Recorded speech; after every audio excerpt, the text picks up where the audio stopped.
Masjid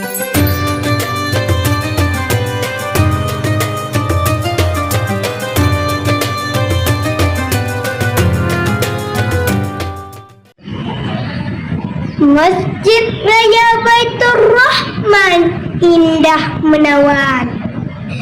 Jamaahnya banyak sampai ribuan. Sambutlah salam dari Raihan sebagai tanda untuk penghormatan. Assalamualaikum warahmatullahi wabarakatuh. Hamdan wa syukran lillah, salatan wassalaman ala rasulillah, la hawla wa la quwata illa billah. Rabbi syrah li sadri wa yassir li amri wahlul 'uqdatam min lisani yafqahu qawli. Amma ba'du. Sebagai langkah pertama dan yang paling utama, marilah kita memanjatkan puji dan syukur kehadirat Allah Subhanahu wa Ta'ala, yang mana Allah telah menciptakan latfatat kayebate canggu ude ite angsa engket sureboh kemede badik janggang terobak anu gute hadap bihanta ture ban bandungnya diciptakan gegitanyo yang tantang sude. Salawat serta salam senantiasa tercurah kepada seorang tokoh revolusioner yang merupakan seorang pemimpin yang tidak bergaji, seorang direktur yang tidak berdasi, seorang guru tanpa sertifikasi, seorang pejabat tanpa remunerasi. Beliau adalah sang kekasih Allah, berpangkat Rasulullah, bertitel Habibullah, putra Abdullah, buah hati Aminah. Tak lain dan tak bukan Nabina Muhammad sallallahu alaihi wasallam. Sebagai rasa cinta kita kepada Nabi, marilah kita bersalawat kepadanya. Sallallahu wasallam ala Nabi Sayyidina Muhammadin wa alihi wa sahbihi ajmaina.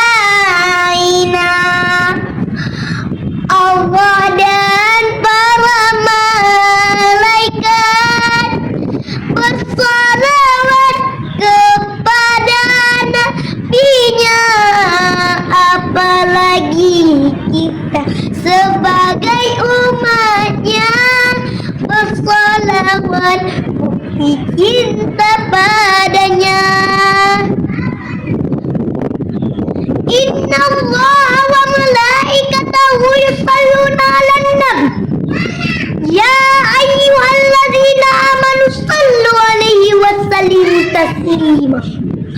Hai orang-orang yang beriman, bersalawatlah kamu kepada Nabi dan ucapkanlah salam penghormatan kepadanya. Yang saya hormati para dewan juri dan pemirsa Puja TV dimanapun berada. Dalam kesempatan ini, izinkanlah saya menyampaikan sebuah pidato singkat saya yang berjudul Membaca Al-Quran Sumber Petunjuk Hidup. Ayyuhal hadirun rahimakumullah.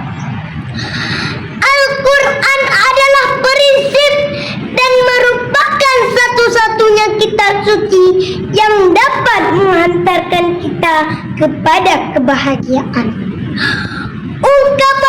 tersebut hadirin bahwa Al-Quran adalah lampu penerang hati dalam menembus liku-liku perjuangan yang panjang.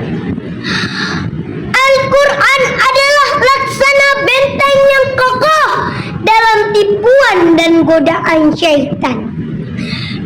Sebagaimana firman Allah dalam Al-Quran surah Al-Baqarah ayat 2 yang berbunyi, Bismillahirrahmanirrahim. Zalikal kitabu la raiba fihi hudal lil muttaqin. Yang artinya kitab Al-Quran ini tidak ada keraguan padanya, petunjuk bagi mereka yang bertakwa. Sahabat yang dirahmati Allah, Al-Quran berfungsi sebagai rahmat bagi insan yang beriman.